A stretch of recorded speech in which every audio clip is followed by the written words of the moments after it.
chers téléspectateurs de Wafrica TV, dans le contexte, au flux d'informations que nous avons aujourd'hui.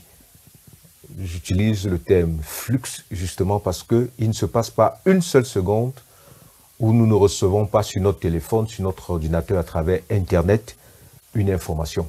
Et quelquefois, on s'interroge sur le sens que le journalisme classique peut avoir en nous présentant l'information le soir. Parce que quelquefois, quand cette information nous vient le soir, nous l'avons déjà reçue.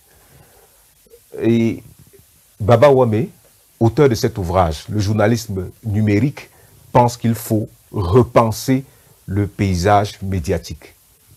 Bonjour, Dr Baba Ouamé. Oui, bonjour. Merci infiniment d'avoir accepté l'invitation de Wafrica TV. Merci d'être là avec nous. Vous pensez, à travers cet ouvrage, qu'il faut repenser le paysage médiatique.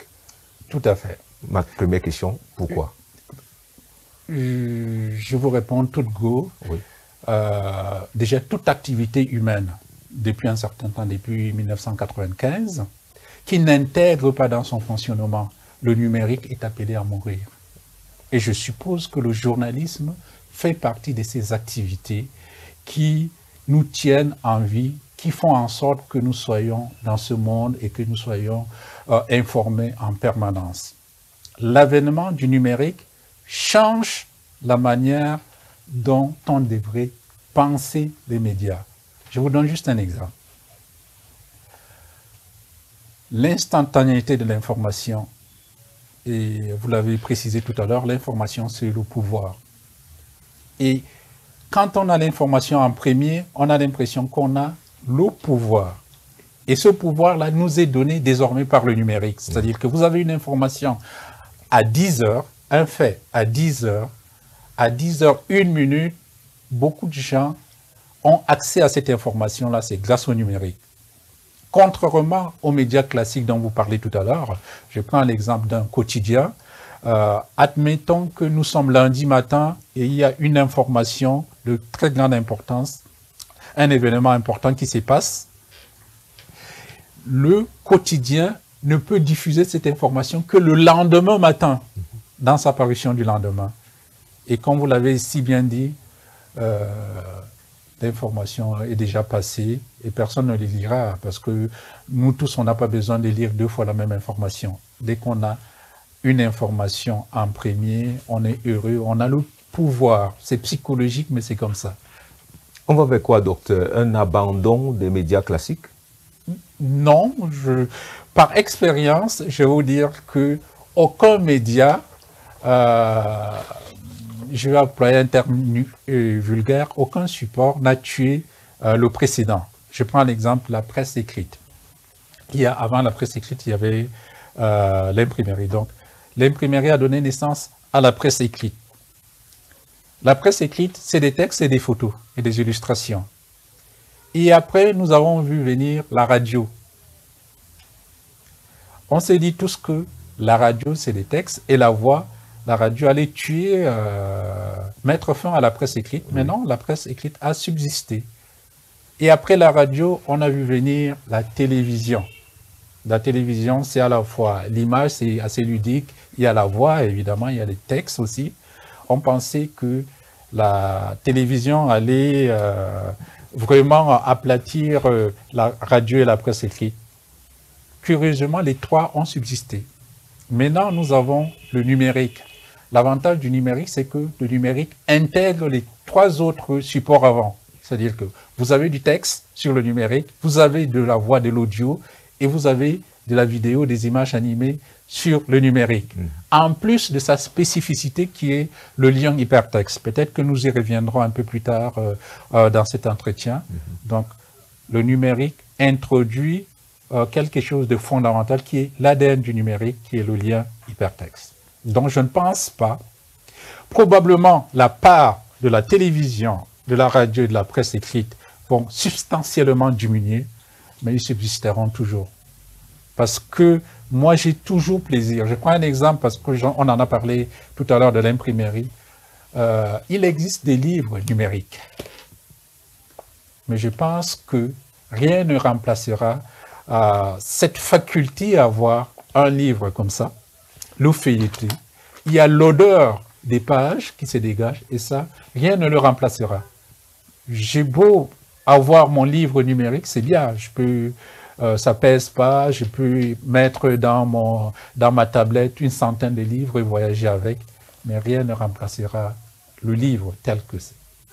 Donc c'est pour ça que je dis, le numérique est un appoint, je crois, c'est minorer l'apport du numérique quand on parle d'appoint. Mais le numérique va complètement changer notre façon de voir les choses, sans toutefois effacer tout ce qu'il y avait avant. Allons-y directement. Qu'est-ce que le journalisme numérique? Le journalisme numérique, c'est la pratique du journalisme dans l'espace cybernétique, donc dans le cyberespace. Donc, c'est tout ce qui écrivent sur le net, donc sur le web. C'est cette pratique-là qu'on appelle journalisme numérique. Et cette pratique-là est accompagnée des autres supports. Ce que je disais tout à l'heure. Donc, vous allez faire du journalisme, c'est-à-dire quelqu'un qui collecte les informations, les traite. La diffusion se fera sur une plateforme qu'on appelle le web. Quand vous le faites, dans ce cadre-là, on dit que vous êtes un journaliste numérique avec en plus l'aptitude à manier les outils des technologies de l'information et de la communication. Je les disais tout à l'heure, le journalisme numérique est encore appelé le journaliste multimédia. En fait, le véritable nom, et moi je pense que l'idéal serait de dire journaliste multimédia parce que sur la même plateforme, vous avez des textes, du son et de la vidéo. Donc ça fait des médias en multiples. C'est ça la pratique du journalisme numérique. J'ai envie de poser la question de savoir les outils et les codes. Parce que ça apparaît dans l'ouvrage. Oui, tout à fait. Vous ne pouvez pas faire le journalisme numérique sans les outils. L'outil sur lequel vous allez travailler, c'est l'ordinateur, c'est le smartphone, c'est la tablette. Vous allez aussi travailler avec les applications. C'est-à-dire, un journaliste numérique doit être capable de monter des images. Puisque, je l'ai dit tout à l'heure, dans le journalisme numérique, il y a de la vidéo. Donc, vous filmez un événement que vous allez diffuser comme à la télévision. Donc, le journaliste numérique doit être capable de manier les applications de montage audio et vidéo. Oui. Voilà en ce qui concerne les outils. Pour ce qui est des codes, c'est bien particulier en fait. Il faut d'abord savoir que dans le journalisme numérique, il y a le mot journalisme. Donc le journaliste numérique ne cesse pas d'être journaliste parce qu'il fait du numérique. C'est-à-dire il doit être capable de traiter l'information comme le journaliste lambda, comme le journaliste de la presse traditionnelle ou classique. C'est-à-dire il doit recouper ces informations, aller à la source, vérifier par 2 fois avant de diffuser ces informations.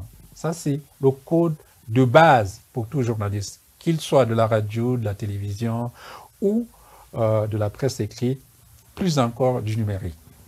On a envie de dire tout simplement qu'il faut d'abord être journaliste. Tout à fait. Et quand on est journaliste, on doit compléter sa formation par l'utilisation des outils et des technologies de l'information et de la communication.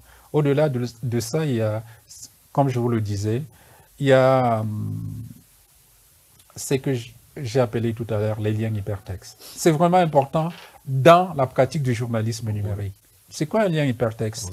Vulgairement, un lien hypertexte, c'est tout mot cliquable. Mot, groupe de mots, images ou son cliquables sur le web. À quoi nous servent ces mots-là? Ces mots nous servent à être l'ami du lecteur, de l'internaute. C'est lui qui nous lit, nous devons être son ami pour qu'il nous lise de la première phrase jusqu'à la dernière. Donc, en créant des liens hypertextes, on crée une complicité avec lui en lui disant tel mot, vous pouvez trouver des amples explications dans une autre page, c'est ça? C'est-à-dire que dans un livre, c'est les notes de bas de page, en fait, ça correspond. Tout à fait. Mais sur le web, on a de l'espace, c'est infini. Et donc, je peux, par exemple, vous dire, faire un article sur la ville de Yaoundé. Mon article porte sur la ville de Yaoundé, sur un événement qui s'est passé à Yaoundé. Forcément, je vais faire allusion au nom Yaoundé. Mais imaginez-vous le chinois francophone ou le roumain francophone qui lit et qui ne connaît pas Yaoundé. Il aimerait savoir de quoi je parle.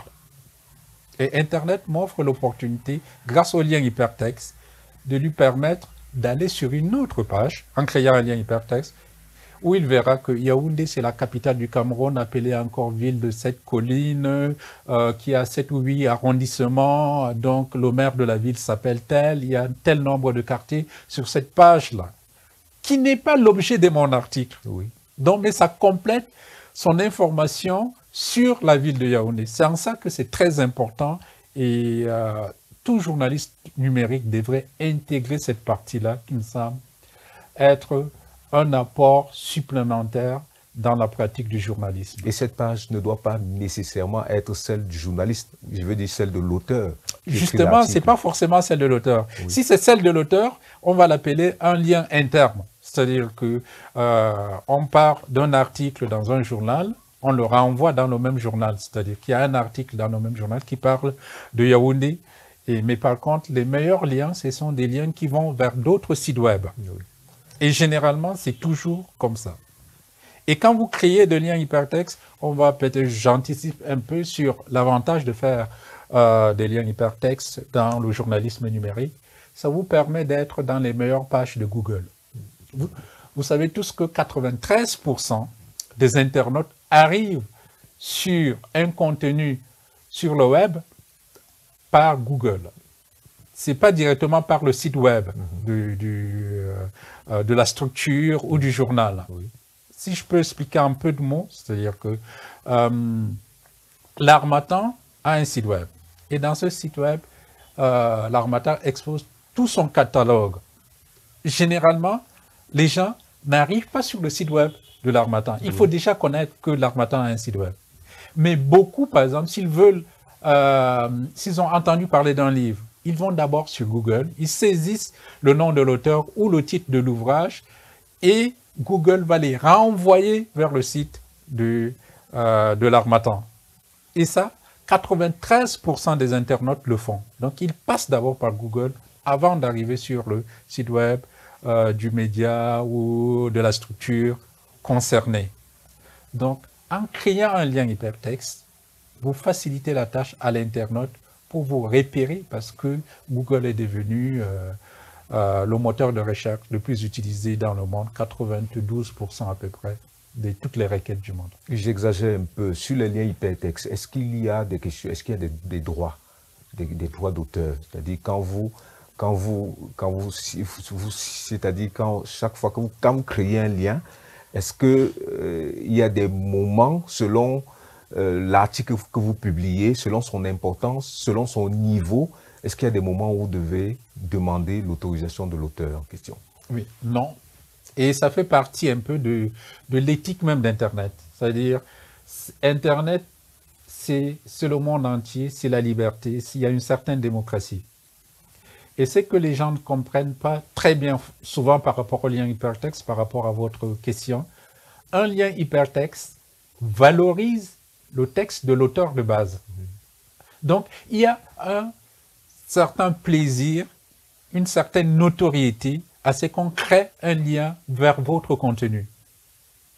Donc, pour répondre à votre question, il n'y a pas de droit d'auteur sur les liens internes. En tout cas, pour le moment, oui. À ce jour, il n'existe pas de droit d'auteur. Et moi, je n'en vois pas, même à plus longue échéance, des droits d'auteur.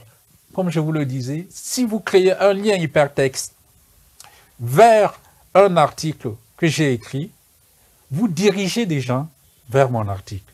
Donc, vous me rendez plus célèbre et j'acquiers de la notoriété grâce à votre lien hypertexte. Pourquoi je vous demanderai des droits d'auteur là-dessus? Pour la suite, j'ai bien envie de savoir la liberté d'Internet, la liberté de publier. Chacun peut poser ce qu'il veut sur Internet. Est-ce que le sous-directeur que vous êtes des réseaux sociaux dans un État avec un cadre légal, avec ce qui peut être admis, ce qui peut ne pas être admis, est-ce qu'on ne doit pas redouter cela? Oui, évidemment, dans le livre, j'aborde cette question. Oui.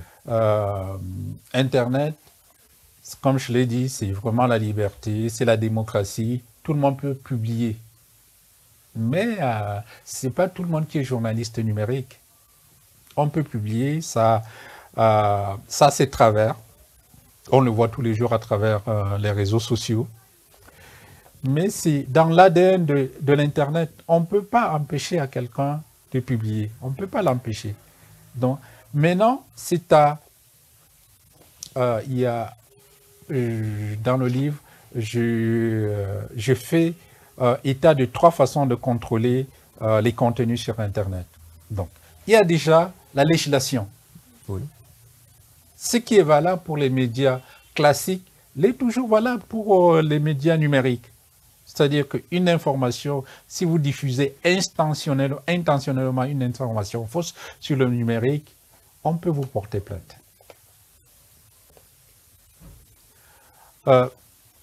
La deuxième voie, c'est l'autorégulation. C'est-à-dire que vous êtes dans le cadre d'une profession comme le journaliste et vous définissez des règles de déontologie et de l'éthique de la pratique de votre journalisme, de votre métier, de votre profession. Et par là, vous êtes tenu de dire les faits, rien que les faits. Et la troisième voie, c'est la sensibilisation. Je crois que c'est la meilleure voie possible.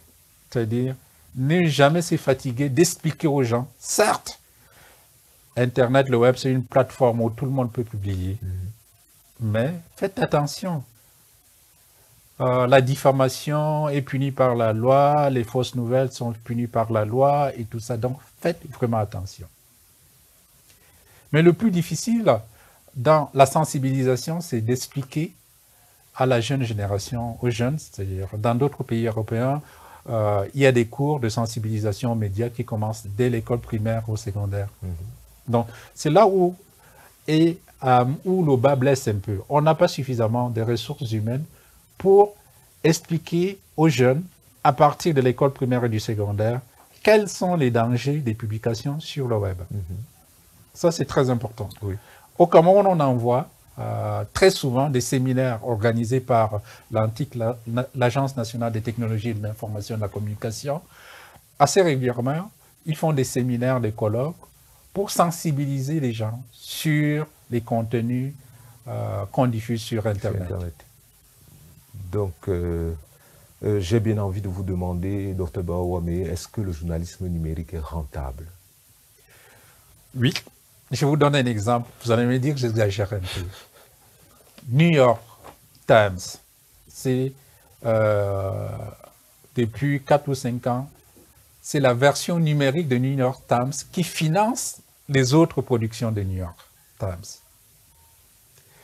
Et le PDG de New York Times dit, je l'ai cité dans mon ouvrage, que presque tous les jeunes qui sont nés après 2000, c'est-à-dire qui ont actuellement 21 ans, 22 ans, 19 ans, ils n'ont jamais eu à feuilleter un journal papier New York Times. Ils l'ont toujours lu sur leur tablette ou sur leur smartphone. Donc, pour revenir à votre question, le numérique peut nourrir l'éditeur, mais pourvu qu'il essaye d'asseoir un modèle économique précis. Et surtout, il y a une question de renommée. Oui, le modèle économique suit la renommée.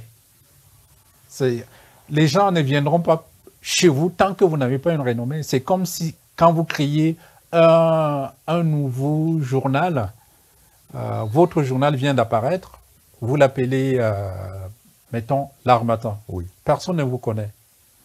Il faut d'abord asseoir votre notoriété par la qualité de vos publications et par la régularité de votre publication. C'est comme ça que ça marche dans la presse écrite. C'est pareil sur le web. Donc, dès que vous avez des contenus, il faut déjà que votre contenu soit un contenu de qualité. Il faut qu'il soit exclusif. Il faut que ça soit des scoops.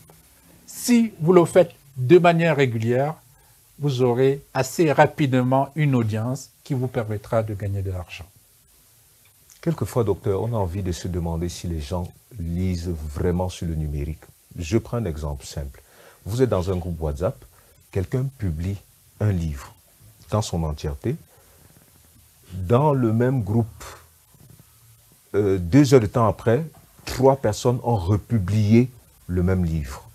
On se demande si on regarde ne serait-ce que les titres pour savoir que ce livre existe déjà dans le groupe. Parce que si tout le monde avait le réflexe d'ouvrir et de regarder, même avant de diffuser, il se serait rendu compte que le texte a déjà été publié dans le groupe et qu'il n'a plus à le publier. Comment est-ce que le journaliste, le directeur, le sous-directeur que vous êtes, comment est-ce que vous regardez cela? Oui, vous posez la question du premier sur l'information, Oui. de l'exclusivité de l'information. Qu'est-ce qui pousse ces gens généralement à publier une information qui est déjà préalablement publiée sur leur plateforme, sur leur groupe WhatsApp? C'est parce que dans leur tête, ils seront les premiers à offrir cet ouvrage-là aux autres membres du groupe. Donc, ça pose premièrement ce problème-là d'être le premier, d'être le plus prompt à proposer aux membres. Et deuxièmement, problème de lecture. C'est-à-dire, les gens dans les groupes WhatsApp ne lisent pas. Ils regardent juste et ils ne font pas attention. Ils ne font attention qu'aux informations sensationnelles.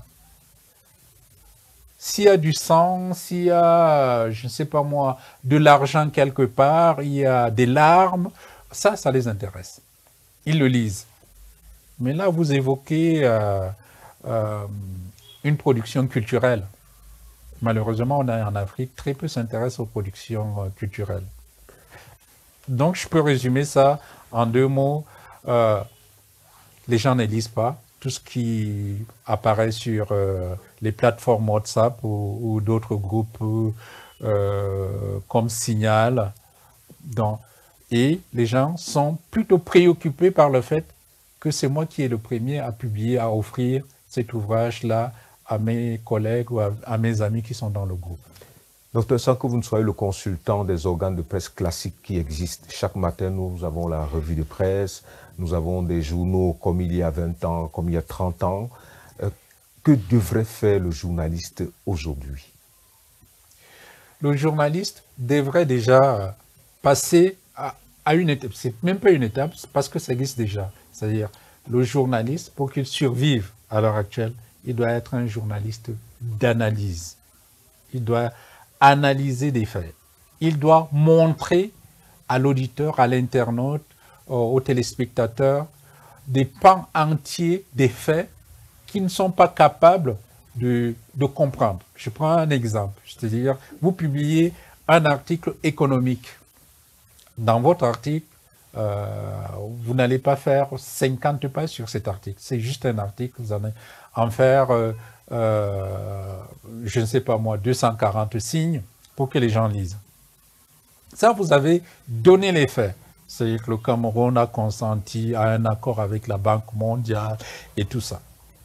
Ça, c'est les faits que vous donnez aux internautes si on prend le cas du journalisme numérique. Mais le journaliste même devait revenir sur l'actualité et expliquer ça en des mots simples à l'internaute. C'est ça que devrait être désormais le travail du journaliste, notamment en ligne. Comme vous l'avez dit, on est submergé par des flots d'informations. On ne lit pas tous ces informations-là. Et du coup, nos États ou bien nos écoles, notre système éducatif devrait reformer chaque citoyen qui est potentiellement un internaute. Oui, tout à fait. Ça fait partie de la sensibilisation. Et vous soulevez un problème que je reprends dans le livre. Oui. Il faut repenser le paysage médiatique. Oui. Le journalisme ne devrait plus être simplement celui qui relate les faits. Il doit être également celui qui explique les faits pour que l'auditeur, le téléspectateur, l'internaute comprennent mieux quels sont les enjeux qui sont en place. C'est ça. le journaliste devrait légèrement glisser vers l'explication des faits. Avec sa subjectivité. C'est peut-être délicat. Oui, oui, tout à fait. On est tous subjectifs. Donc, à partir du moment où on décide de lire un journal, on l'accepte selon nos sensibilités et selon la subjectivité. Mais de manière générale, un journaliste n'a pas à travestir les faits, même dans les explications.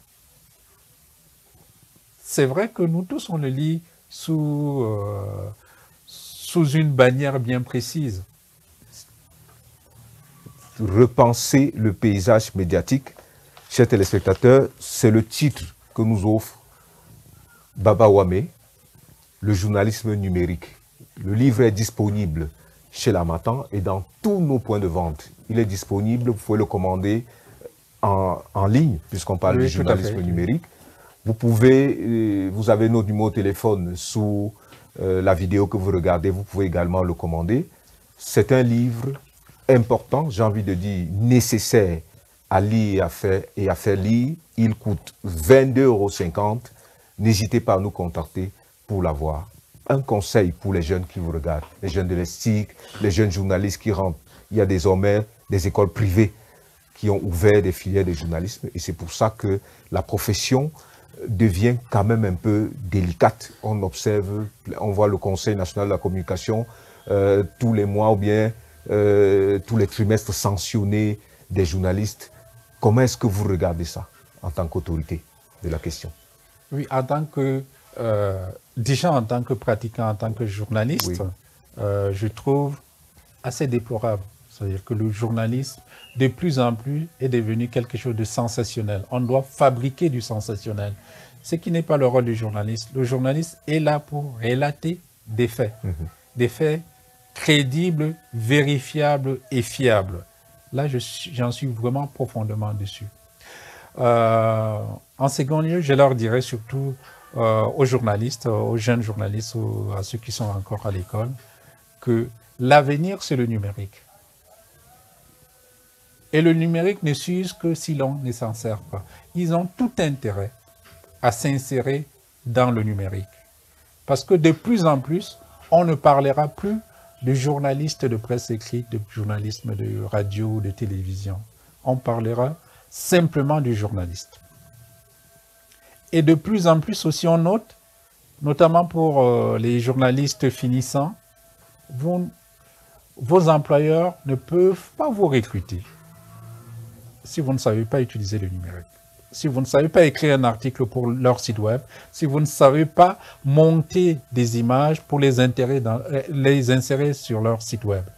Donc, le numérique, pour moi, est devenu essentiel dans la pratique du journalisme. Et ceci toujours en vérifiant la véracité des faits. Chers téléspectateurs, merci de nous avoir regardés de bout en bout. Disons-nous à très bientôt sur Africa TV.